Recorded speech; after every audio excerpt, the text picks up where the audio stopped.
Hello guys, good morning, good morning. Ayan, maulang umaga po sa ating lahat. Ayan, October 1st, ayan, first vlog po natin. Ayan, mag-upload tayo sa ating YouTube dahil matagal po tayo hindi nakapag-upload.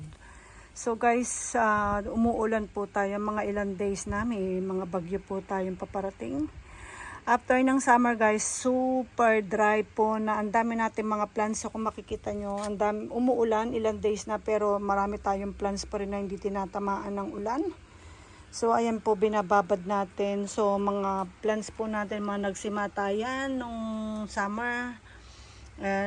Nagtegi ng mga plants natin. Marami pa pong nakakalat guys. Ayan, kung makikita nyo, nakalbo rin na yan. Yung ating white, hindi ba yan? Ano ba ito?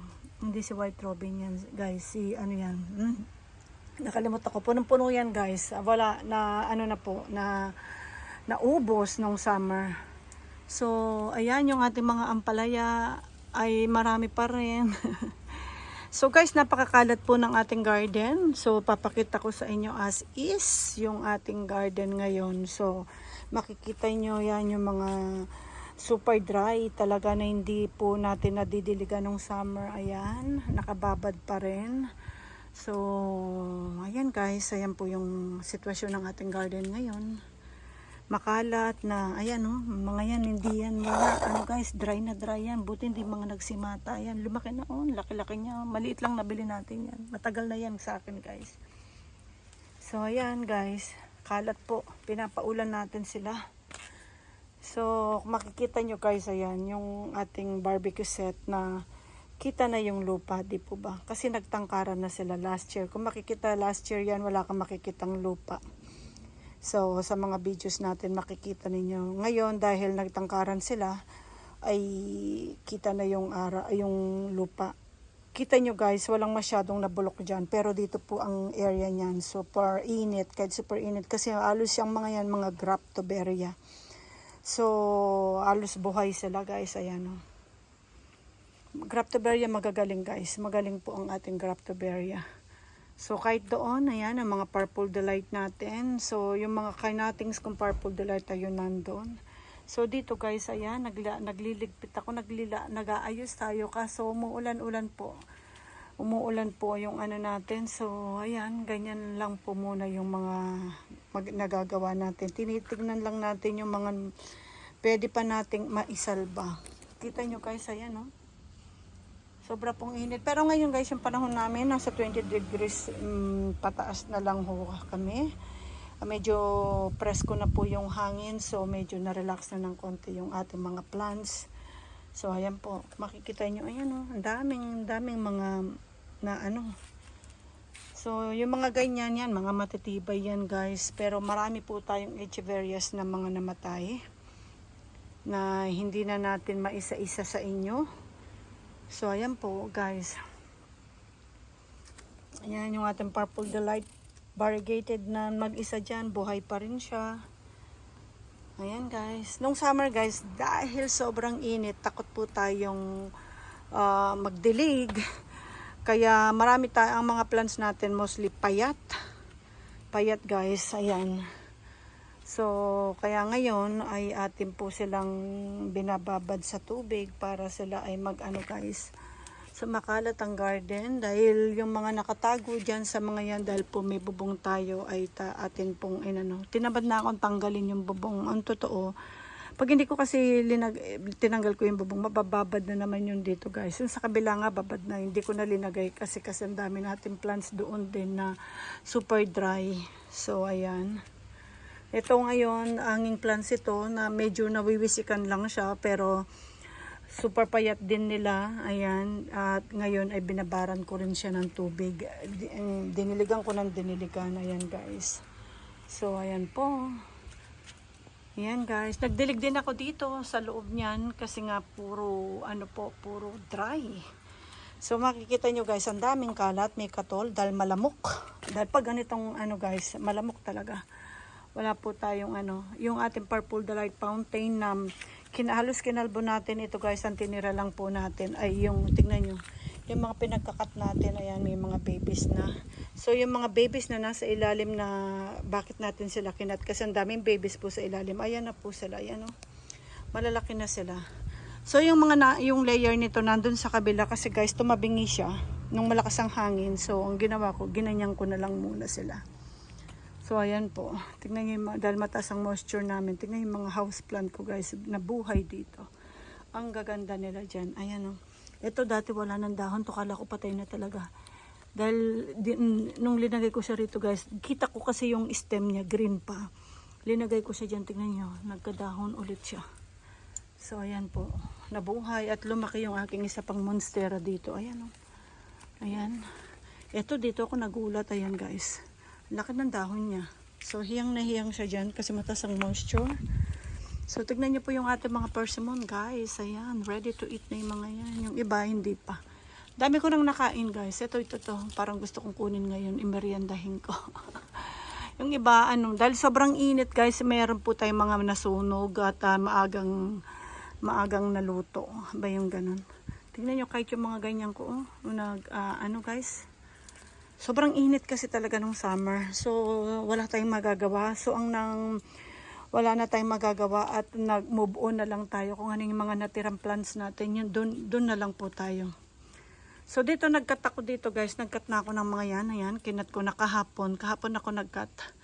Kasi ang payat nila, grabe, ang papayat po nila. So, ang ginawa ko para mapaano natin natin sila ulit. Ayan oh, dito rin nagkat din ako kasi lumaki na umano na rin sila rito. Ito nga gusto kong ikat guys, tignan nyo, ayan. Wala pa lang akong time. Tignan yung ating variegated na aloe vera. Maliit lang tong nabili natin. Tingnan mo, lumaki na siya at may baby na rin siya guys, ayan. So, ayan po, tignan nyo yung ating Calitea ba yan? Ayan, super dami na niya, guys. Super dami niya. Super dami niya. ba yan? Tignan nyo po, isang malaki siyang paso. Isa lang to guys. Alam nyo, tignan nyo, ayan oh. Ayan, dyan ko na siya inilagay at hiyang na hiyang siya dyan. Tapos yung aking pink princess din, ayun, nandun na rin siya dahil mataas ang moisture. Gusto niya rito. Kaya yung mga plants natin, ng mga succulents natin guys, nadudurog. Yung mga cactus ko, inangat ko, na ayun, patay. Ang daming namatay na, tunaw na. So, ayan, yung aking, rin dito, ayan oh, lumaki rin yung dahon niya, yung pink princess natin. Ayan, dati yan may stand na ginagapangan. Ginawa ko, wala siyang dahon, stem lang. Ginawa ko yung stem niya guys, pinagapang ko na rin siya sa dahon. Ngayon tignan yung dami niyang suli. Yan yung mga maliliit. Parang tumubo yung stem niya kasi pinahiga ko na. At yung ating mga agave dito, ayan, hiyang din nila yung ayan, lumaki na yung dating dalawang babies. Ito, nag-plus na naman dito. Nabuhay yung ating, ba ito? Siluela variegated guys. Cuttings ito. Ayan o, tignan yung buhay na buhay. Siluela ay matibay din sa summer. So, marami tayong namatay na. May mga natira pa tayong mangilan-ngilan. Kung makikita nyo, dumami yung ating mga awonium. Pero tinamaan po sila nung summer. Wala na akong magagawa. So meron pa rin po tayong mga mangilan-ngilan na mga natira. So hoping na makarecover natin sila. Makarecover sila guys. So ayan. Marami pa rin po tayo banda rito guys. Ayan dito mga babies natin. Ayan yung isang ko, linagay ko dyan. Ilang araw na umuulan kasi nung summer hindi ko siya madiligan. Super dry niya guys. At mukhang okay naman po siya. Yan yung isang bed natin na mga pinagsama-samang mga echeverias ay nakarecover ng summer. Pero super dry nila. So ginawa ko, pinaulan ko na sila rito guys. Ayan. So ayan. Yung mga nandito rin natin mukhang okay naman pero super dry. Nagdilig ako kanina konti lang, yung iba lang, yung iba hindi pa natin natatapos diligan.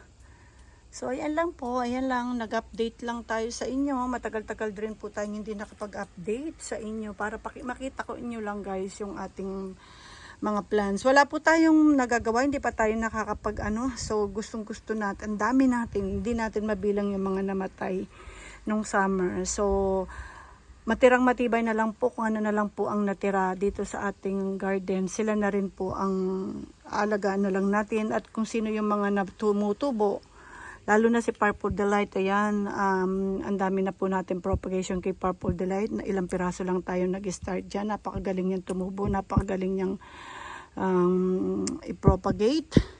So napadami na po natin sila, yung ating purple delight. So marami pa tayong cuttings na hindi na itatanim guys. So gusto kong iayos yung aking garden.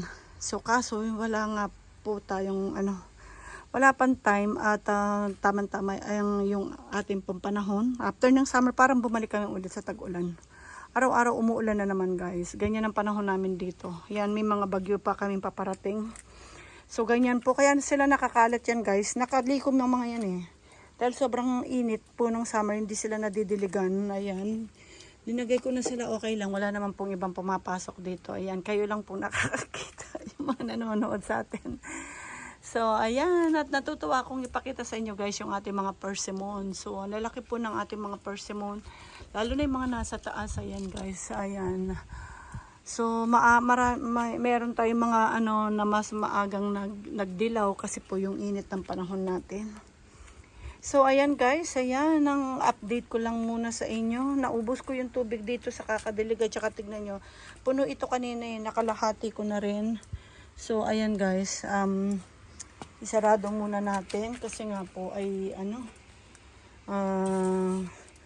nagputol din ako ng kung ano-ano yung marami tayong nakatings guys kasi nga ayan katulad nito guys kinat ko ang papayat nila yung ating Darumasurae. Ito yung pinaka mother plant kong Darumasurae guys. Ang dami na nito naglegi ng ganun. No?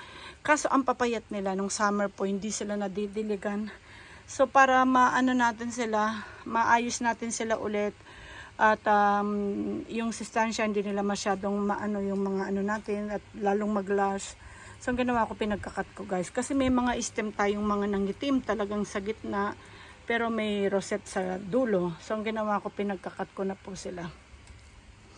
So ayan, marami tayong kinat ngayon na mga ganito. Darumasurae, yung mga hanging plants natin na talagang hindi natin na masyadong naanuhan guys, na pumayat ng husto. So ayan, tignan nyo kung gaano po kakalat. Ang daming trabaho, no? Pero okay lang, lang po naman natin yan. Libangan natin yan. Ito, ayan, baka ibalik ko na siya sa pwesto niya mamaya. Ayan, mga ito lahat to, leaf propagation ko lahat to guys. Ayan, mga leaf propagation. Ang galing ng California Sunset. Ang I love California Sunset pong i-propagate kasi napakagaling po. Ang dami nating propagation ng California Sunset guys. Tingnan niyo si RJ, ang dami yung naging babies. Binabad ko rin ito nung isang araw guys. Super dry nito. Ayan, super dry niya. Pero talagang kayang-kaya niya kahit walang dilig. Kayang-kaya niyang walang dilig. Pero grabe, ang payat. Ang ginawa ko, binabad ko siya guys. So ayan. Kaya dito ko muna siya. Doon ang pesto niya sa kabila eh. So yan, sa pole yan nakalagay. Tingnan niyo po yung ating mga ang dami kong dahil mainit yung panahon natin. Dami kong ampalaya guys na nakuha ngayon itong ngayon itong taon na ito guys. Napatubo ay natin. So ayan, tingnan niyo yung mga leaf propagation natin last year. Ayan na po sila. Ayan, ganyan na kadadami. Meron akong inilagay na rin sa isang malaking pots na pinagsama-sama ko ilang piraso. Pero linagay natin na sila sa mga stress area para ma-stress sila. Tignan nyo guys. Ang dami kong crested na mga nadurog, nasunog, wala na po. Yan yung mga leaf propagation natin na Ayan. Hindi ko alam to. Ruby Queen. Yan, mga leaf propagation natin yan. Mga Ruby Queen. So, ayan guys. Ayan po. Ayan ang ating mga natirang mga plants. At, banda rito, marami tayong magagandang stress din na mga leaf propagation natin. Ayan. Ayan guys. So, yung California Sunset, di po panggaling. Si Peach Pride. Ayan. Si Peach Pride, maganda siyang ihang. So, ayan. Nagtitik ang dahon niya. So, ayan. Itong mga ito ay mga leaf propagation din natin na napakaganda. Tinanggal ko yun dito. Yun nga po yung kanina binabad natin. So, ayan. Ito mga leaf propagation ko. Ito yung mga last year. Kung mga leaf propagation na linagay sa mga small pots. Tignan nyo ngayon, malalaki na. Kailangan na rin itong mababad. Tignan nyo, super dry. Ang gaang-gaang niya guys. Kasi tignan nyo, may bubong kasi dyan. May bubong kasi siya dyan guys na na anuhan. Hindi maano ng tubig kahit dito guys. Ayan. So, ayan po, ayan. Yung mga hanging plants natin, ayan, ay okay naman. Ang mga hanging plants, no problem talaga sa mga hanging plants, guys. So, talaga ng, magaling sila. Kasi nga po, nakahang sila. Hindi sila, So, marami rin tayong mga inilagay dyan muna para maulanan. So, ayan po muna. Pinutol ko na rin yung mga plants ko rito gumapang dito. Ang daming, nung summer, yung aking rose, pinutol ko. At saka yung isa kong pink dito namumulaklak. Ayan, ito pinutol ko. Nag-start na naman siyang umano. Ito nga pala guys, yung ng ating Purple Delight Fountain, yung pinaka-top niya. Ayan, dito ko muna siya inilagay. So, ayan, tingnan niyo po guys yung ating namumunga. Ayan, nakalagay lang yan sa pasong malaki. So, ayan. First time yung mamunga ngayon, ganun siya kalaki. Kadami. So, magto 2 years, 3 years pa lang ito sa akin. Parang ganun. At meron din tayong bayabas doon, yung nandun, na malalaki. Ganun lang kaliliit ang mga bayabas ko, guys. Ganyan. Pero ang sarap. Bayabas talaga. So, ayan. Ito, super dry na rin ito. Super dry niya rin sa super, ano ba ito? Ano bang tawag nito? Super dry niya guys, pero okay siya kahit super dry niya. So, bababad ko rin yan. May mga nakasalang pa tayong mga nakababad. At meron pa tayo rito mga Purple Delight na deep propagation na hindi pa natin nalilipat. Ayan mga yan guys, ayan. Lahat yan ay Loose Purple Delight. Ito naman ay Jules. Si Jules, ayan. Lahat yan ay mga natin last year. So, ayan guys, yung ang dami pa nating mga Purple Delight na dahon na talagang tumutubo na hindi pa natin naasikaso guys. So, ayan lang po guys. At tayo po ay papanhik na at tayo ay muna. So, tignan nyo dito guys, ayan, naglagas din ng mga yan. Tignan nyo, nasuno, nung summer, wala na. So, ang galing ng mga Graftoberia. Sa Graftoberia, Purple Delight, Cubic Frost, ano ba pinagsasabi ko? Tingnan nyo guys kung gaano kadumi. Yan, naglilinis tayo ng yan may nahulog ako kanina, ganyan talaga kasama yan, part yan ng guys. Tingnan nyo mga kinatings ko yan. Cuttings ko yan, ayan, ang dami nating kinat na, ang tawag nito, ayan, dami nating kinat. Tsaka ito, ang dami kong kinat. Ang papayat kasi nila. So, kahit ito guys, ang dami kong Helen. Ayan, kinat natin lahat yan. So, tignan nyo, makikita nyo yung mga dahon ng mga pinagkukuha kong Purple Delight ay tumutubo rin. Ang dami, lahat yan tumutubo na guys. Ayan, wala po tayo pang mapag-aanuhan. At yung iba nating mga nandito, ayan, yan, mga nabuhay natin mga plants nandito. Ayan guys. Yung iba naman ay ating pong yan yan yung mga ano natin, nasalba rin natin ng summer. So ayan. So ayan guys, ayan po. Ayan ang ating mga plants na nandito na talagang super kalat ng ating garden. Nakakahiya. Yan, pero wala po, gusto ko lang makita nyo as isa yan, isa yan sa mga namatay na rin. Ewan ko, ito kung makaka-recover yan. So, ang dami natin talagang namatay guys. Ayan wala pa, hindi pa po natin lahat na ayos.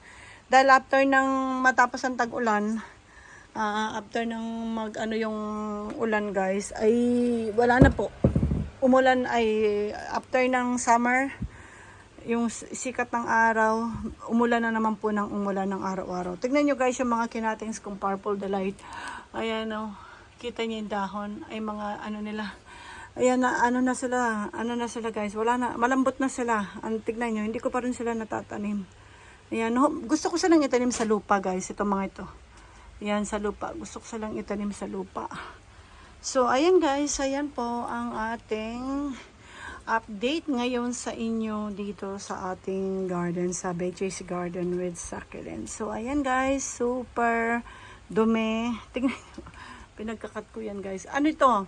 Cuttings ko last year, tapos tumangkad sila. Tignan niyo ang papayat. Kaya ang ginawa ko, pinutol ko. Bala ko hindi ko sila putulan guys. Kaso nagkaroon sila ng dark na sunburn na dots. So, ang dami. So, ayan. So, ang ginawa ko, kinat ko na lang sila para maanuhan natin sila, guys. Magsusuli naman yan. Healthy naman sila, kaso payat nga lang po. So, para yung kanilang sustansya hindi mapunta sa kanilang mga rosette at magkaroon pa ng mas maraming babies. So, para mas yung stem ay tumibay. Ayan ayan kasama pa rin to, guys. Ayan sa ating crested. Wow, wala na. Paisa-isa pa tayong may mga nakikita talagang pag nag-iikot tayo, guys. So, ayan, dahil mag-aano na naman, winter, ikot na naman tayo ng mga plants. Ayan, talaga yan. Pero nag-enjoy naman tayo, guys. Hindi naman tayo pagod, pero masaya. Parang ano na rin natin yan. Pinaka-stress reliever na rin natin yan, guys. So, ayan po. Thank you so much, guys, for watching. At pasensya na po sa mga bihira na po tayo makapag-upload dahil nung talaga nung summer super init guys. Ayan. So thank you so much, guys, for watching. Bye bye, guys.